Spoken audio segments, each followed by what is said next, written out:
everybody, Cal Banyan here, Cal Banyan's Hypnosis, etc. Once again with Elronn Ferguson. If you're watching this video anywhere except calbanyan.com, you want to go there right now. And you know why? Because right below this video, right down there, there's more text. There might even be some graphics, and there's definitely some links that will help you to get more out of this video program. Hey, while you're there, why don't you check out Be a VIP member? What that means is you'll get instant access to all 200 plus hypnosis training programs that we have on the site. You can just go down the list, pick out what you want, and so on. Hey, let me tell you about Elronn. Elronn Ferguson is one of my co-teachers here. He's a hypnotherapist at the Banyan Hypnosis Center. He's a true one-percenter. He really knows what he's doing.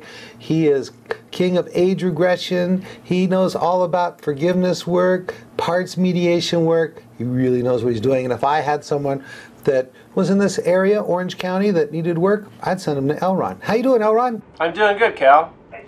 Thanks for the plug. I really am falling in love with my work all over again. You know, really, you don't need a plug. You're so busy. I mean, it's like you're practically turning clients away left and right. Tell me about it. I know. I know. I have been really busy. I've been so busy. It's been great. It's really been great. 2011 is awesome. Yeah, I mean, like I said, I'm really, right now I think I'm at the point where I feel like I'm falling in love with my work all over again. Wow. Which has been a really interesting process, you know, because things wax and wane. I mean, I've always loved my work, really, but I'm finding that initial level of enthusiasm that I got and I had when I first got in this business coming back in a different flavor now. And you're a big part of that, Cal. I mean, every day I'm here, I just think back of on how much I've learned, and every time I have a good session, I think of everything that I've learned from you, and every time I implement a process and something that I say, I think, Cal would probably say that. I can't believe I'm saying this. That's right. Who's your hypno daddy? Anytime I do that, every time I do that and have a little laugh to myself, you know, I go, oh God, I sound so much like Cal. Oh God, what am I doing? I have a moment of gratitude. And so for those of you that don't know who Cal is a fantastic synthesis of everything great about hypnotherapy. And he packaged it all up in what we call 5-path. He's the inventor of a process called 7th path self-hypnosis that is a fantastic, provocative self-hypnosis approach that does everything 5-path does, but in the privacy of your own mind. And if I know anybody that I think is out of my league, I'm going to send them to you, Cal. What do you think about that? All right. So, like, especially if they're like demons and devils and scary stuff like that. Oh, no. I want the first shot at that stuff. I like that stuff. You know me. I suppose you'd keep all the UFO stuff to yourself, too. Yeah. Oh, yeah, I do. I'll have to tell you that story later on. Oh, okay. Yeah, go ahead. All right. So, where are we at? Well, we're still in our controversial kick, which is what I think we're going to be doing for some time, and we're about to segue into the next topic. So wait, I have an idea. I'm going to throw something at you. Okay. I know you love that. Thanks a lot, Cal. That Elronn, he likes to shoot from the hip. Hey, did you watch the, actually right now as we're recording this, there's only been one of the episodes up on the Larry Elman, so Elronn has not seen the second episode yet, but so what was that like for you watching Larry Elman? It was great. It was great. I mean, it was really fascinating to get some of the background and just kind of, I felt like I was in the cockpit of history. It was cool. Yeah, you're going to like number 2 even better, which is going to be posted tomorrow. Yes. Tomorrow, our live time, but we're actually recording this probably about 2 weeks later. It'll be what we're recording right now will be published 2 weeks after. So, you know, it's a crazy mixed up recording world. All right, so you asked me to do the one about children, right? Take it away. All right. So, controversial topic, working with kids. Why should you work with kids? I mean, That's where it starts off with. And who's qualified to work with kids? And should parents sit in on sessions? Is age regression appropriate for those little curtain climbing, crumb snatching lawn monsters that we call children? Should hypnotists report abuse? If you do forgiveness work and they express anger, is it okay for those little curtain climbing, crumb snatching lawn monsters to use bad language? That's what I want to cover today. All right, so now, as I usually mention with these controversial topics, we are not lawyers. We're not practicing law. We're not doctors. We're not practicing medicine. You need to know the laws where you live, and you need to know the ethical standards under which you are operating. Of course, I always recommend that you become a member of the National Guild of Hypnotists and be certified by them and conform to their ethics. I believe that is the right thing to do. But let's now look at children. And once again, Elronn and I, we reserve the right to change our minds when confronted with new information, insights, and ideas on the topic. And if you have some insights, ideas, or disagreements with us, put them right below, down there in the comments section. We want to hear from you.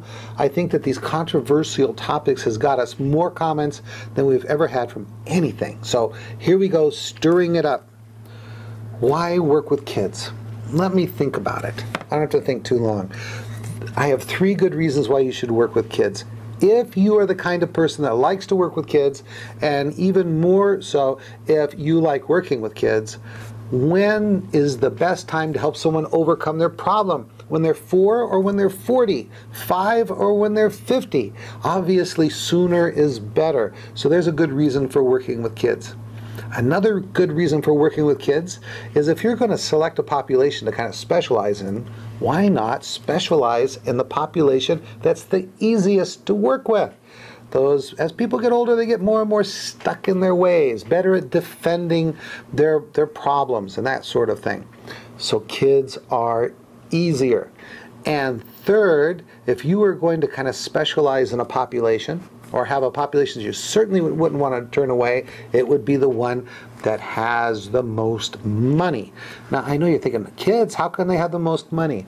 When your adult population walks in one at a time to become your client, typically there's just one wallet or purse.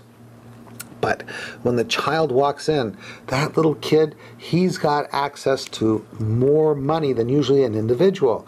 How many times have we heard a parent say, oh, I would never spend that kind of money on myself, but if little Johnny or Susie needs the help, then they would find the money. Either mom or dad or stepmom or stepdad, or it'd be grandmother, grandfather, uncle, big brother, all these sources of income. So it's actually a more lucrative market because there's always money for the kids. All right, so that's why you should work with children. Who's qualified? Well, again, you need to know the laws where you work. But if you're working with kids with normal everyday problems, then the normal everyday hypnotist who's been well trained and certified and experienced should do fine working with kids. You just need to keep it simple. The 5 pathers are quite well ready to work with kids because they would just use the same process they would use with adults, except perhaps the induction would be slightly different, something tailored for a child if they are more the youngest children who are still very childish in their thinking. Let's see. Let me stop right there. Is there anything you want to add to any of that, Elronn? Not necessarily, Cal. I'm just waiting for you to get into the juicy part. Here's another one. Should parents set in on sessions? Do you have an opinion on that? Yes, I do. And my opinion is no, they shouldn't. And here's why. I mean, you have a lot of concern that happens frequently with parents. They go, oh, well, you know, my kid's going to be in there, and, well, my kid's going to feel more comfortable when I'm in there, and, well, I want to know what's going on and what you're doing, and after all, it's hypnosis. And that just means that we have to educate and make sure that they're at ease with all of that. The parent and the child, have them sit in on a pre-talk together or watch a video together about the truth about hypnosis. Make sure that they're prepared properly, and if they're prepared properly, then that shouldn't be a concern. Okay, but why not let them sit in? Well, a lot of the kids' problems come from their environment. I mean, kids are pretty much a product of their environment, all right? Just with your pure, attachment theory, behavioral psychology, developmental psychology, all that stuff, most of their problems are coming from the environment that they're in, and that parent's a part of that environment. And if you want the child to feel free to talk about anything with you, and you want to honor the confidentiality between you and that child, and they're going to edit themselves if the parent's in the room. Why don't you flesh that out more, Cal? Well, I really totally agree with that. And one of the things I would keep in mind is this is a controversial topic, it's talking about the pros and cons, and it's not really a training on how to work with kids. There's an app for that. No, there's not really an app for that, but there is a DVD course for that, and I would recommend the one we have by Kathleen Scottmeyer. And what I'll do is, what the heck? I'm going to put a link right down below this video on calbanyan.com, and for a period of time, 7 days until next podcast goes up, I'm going to put 20% off on that How to Work with Kids video. Excellent video series on how to start helping kids, because we're really not going to have time in this little 20-minute episode to teach you how to work with kids, what kind of, for example, when is age regression, how to do age regression with kids, how to do forgiveness therapy with kids, common problems we work with kids, and hypnotic inductions for kids. That's not what this is about. We really want to talk about things like, is it appropriate? What would you do in this situation? That kind of thing. So I totally agree with you, Elronn, on that.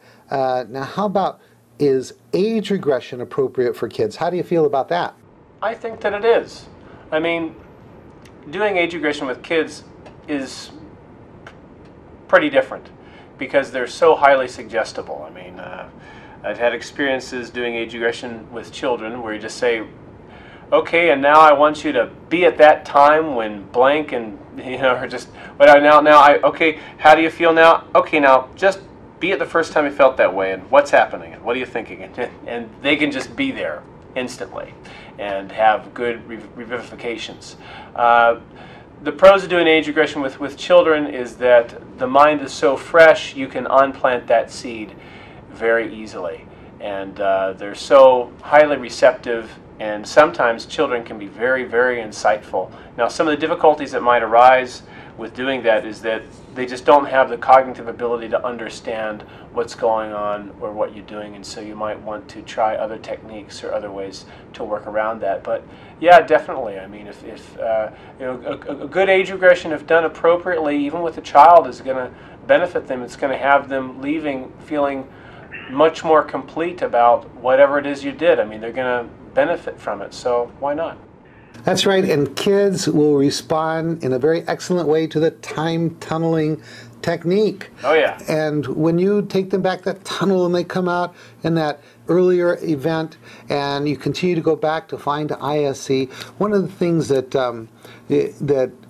might be controversial here is that since the children don't have the same kind of insight as the adult client when you're doing insight work, where we take the grown-up back to do the informed child work with the younger aspect of themselves, then what we need to do is build enough rapport with the child so that they will allow you to provide insight. Now, that might be kind of controversial. I mean, who is the hypnotherapist to do that? But I would think that if you stayed within the obvious realm of kind of reality, then it would be okay to do that. Elronn, what do you think about should hypnotherapists report abuse if they find it? Absolutely. Absolutely. If you find abuse, well, I mean, it depends. Now you just went from absolutely to it depends. Yeah, absolutely. And let me clarify that. Okay. Absolutely, if you can prove that it's true. I mean, if the kid's got bruises all over their body and I think that you should report it. But if it's just testimonial evidence, then you're going to be under a hands-tied position, much as Okay, so other if working the professionals child are. has a regression, let's say you have a 10-year-old child and they go back to 5 years old. Yeah, completely inadmissible. And the ISE is the child is reliving being touched in private places by a babysitter. Completely inadmissible. Okay, so you wouldn't report that? Well, if it was by the babysitter, I'd tell the parent. You know, I'd say, hey, you know, this came up, this happened. What would you do, Cal? Okay, again, you need to know the laws about where you practice.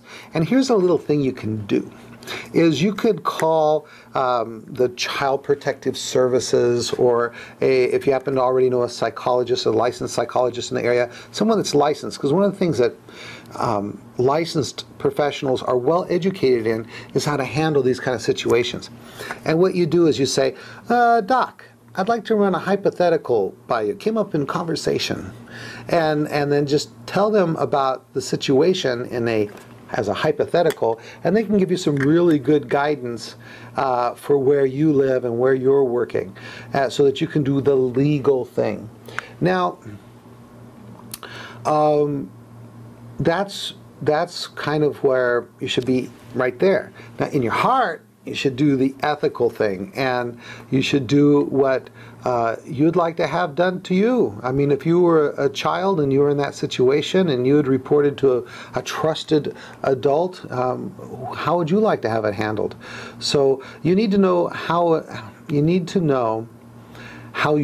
to handle it according to the laws of where you live, and any kind of ethical constraints or guidelines for organization. Like, for example, if you're a nurse, there's ethical guidelines on this. If you're a psychologist, there's ethical guidelines on this, and proceed appropriately. But and I agree that if it was a babysitter, I would probably tell the parent that this has come up. But if it was a parent, then I would, you know, depending on where I lived, I would do the hypothetical with some Child Protective Services or a psychologist or someone like that in the area, and find out what the proper legal protocol is. All right. Anything you want to add to that? Yeah, I just say, you know, you're absolutely right, Cal. I mean, what we want to do in our hearts is one thing, but you have to do what is going to actually help that child at the end of the day. And sometimes if you just tell somebody or disclose this in the wrong way, it's going to ultimately end up exacerbating and hurting the situation, and they might be worse off than they would have if you hadn't said anything at all. And so know the laws, know what to do, and you know, we're not advocating that you should do things one way or the other way. When I say absolutely, I'm just telling you what's in my heart, like Cal talked about. You know, I'd want to report abuse if I found it, and that if I could verify it through as many different means as possible, because what happens in the office, you know, you're dealing with somebody's subjective perceptions, even a child. Who knows, they might be lying. You just never know. You don't know, and so you're going to have to find as many means as possible as verifying the validity of things of that nature, and going with the law, you know, talking to social workers, getting other advice, asking for help as you approach that treacherous territory. Excellent. Now, here's another one. I got my little clipboard. You see me looking down here all the time. I like the way you're throwing them all at me first. That's nice. Uh-huh. Yeah. All right. That way I can straighten you out if I don't agree. Yeah, exactly. I know. I want you to look as good as possible. Setting me up like a domino. Throw it at me. I'll take it. Okay, should their parents get sessions if their parents are the real problem? I mean, the short answer is yeah. That would be great. The way that you suggest that, you want to do with as much finesse as possible. Okay, I mean... Give us an example of some finesse. Okay. Well, you know, you said to me that you'd do anything for your kid, right? Anything, yeah. You care about your kid, right? And she's a really good kid, isn't she? Yeah. Would you even consider getting sessions yourself? Maybe that's a way to finesse it. You can finesse it in your own way. I'm being a little cheesy with the way You kind of stole that from me. Did I steal that from you? Yeah. As in most of the stuff you do that works. Okay. Oh, you know what? I would have done that anyway. All right. We need to be serious because we're talking about kids. in all seriousness, hey, my inner child's coming out talking about children. Okay. No, yeah. However you can finesse it. I mean, every parent's different. And some parents, that approach isn't going to work. You want to suggest it in other ways. Most of the time, that'll work. But that's a delicate situation to approach. I mean, sometimes they walk in the door and the parent, I mean, you can just tell from the interaction between the parent and child that the parent is the problem. From your typical common sense layman perspective, you know, 9 out of 10 people, when watching the way that this parent treats their child, would agree that you know, them yelling at their kid probably causes that kid to have a little bit of anxiety and a little bit of self-esteem problems. But yeah, they should absolutely get sessions. I mean, in a perfect world, the whole family would get sessions. That's where Virginia Sater, someone who's famous for doing a lot of family therapy and developing her own systems. She's also a large component of NLP. Virginia Sater got to the point in her career where she refused to work with an individual unless she could see at least another person in that family. Because it's like, you know, you get the kid, you wash it off, okay, let's just assume that the kid is covered in dirt, you wash it off, and you send it back to play in the pig pen again. And people are a product of their environment, and we all are to a certain extent. That's just something that you have to deal with. Anything that you want to add to that, Cal? Well, I think you're absolutely right. Kids don't have the problem. Their problems are just reflection of the problem of the environment they're in. All right, that's it. Enough about that. We're a little bit over. I want to congratulate Miles, or Tim Timmons, who's got his picture on the cover of the National Guild of Hypnotists. I'm looking through this and it reminds me that the National Guild of Hypnotists Annual Convention 2011 is coming up. It's an educational conference and exhibition. You need to be there. Look at that. You need to be getting the journal. If you're not a member of the NGH, you need to get there and be a member and go to the convention. One of the things I told Elronn, I said 50%, I got this from somewhere else, of success is just showing up. I'll tell you what, if Elronn had not been going to the Solid Gold Weekend and hanging around the office when Dr. Damon stopped by, Dr. Damon never would have got a chance to really know him and then offer him the opportunity to co-write a column with me in the National Guild of Hypnotists Journal of Hypnotism. So, gosh. Oh, look, they're advertising my book. I didn't even know that. There it is. But don't get it from them. Get it from me. All right. Anything else you want to say, Elronn? I think that quote is from Woody Allen. Some mastermind like Woody Allen. Woody Allen. I think he said it was like 70%, 80%. I don't know what it was. It's different percentages depending on who you talk to. I've heard a lot of different ones, but the thing about just showing up, that's all from Woody Allen. Okay. He also said, I'm not afraid to die. I just don't want to be there when it happens. That's right. He also said a lot of other things. Or there might have been someone else who said that. I don't know. All right, wrap it up. All right. Thank you for watching this podcast. I hope that this got your mind thinking about the topics at hand. If you have any other controversial things on your mind or questions that popped up in your head or bones you'd like to pick with us, or with me, go ahead and send it in. I'd love to have your 2 cents, whatever they are. If you want to learn more about 5-path and 7th path self-hypnosis, check out hypnosiscenter.org. Check out hypnosiscenter.com. Be a 1%er. Learn some techniques that are great, just not good. Thanks for watching. I'm Elronn Ferguson signing off.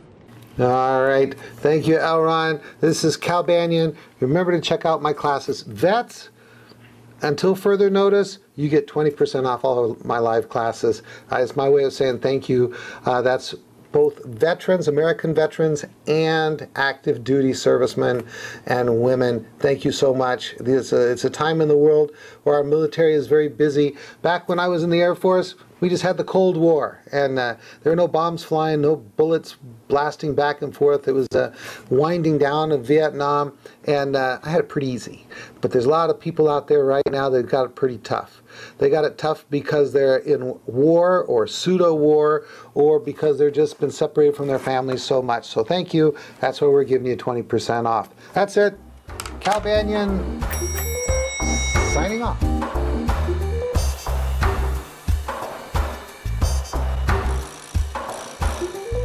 This recording is the property of Cal Banyan, and Cal Banyan's Banyan Publishing Incorporated. All rights reserved, for private use only, may not be duplicated without written permission.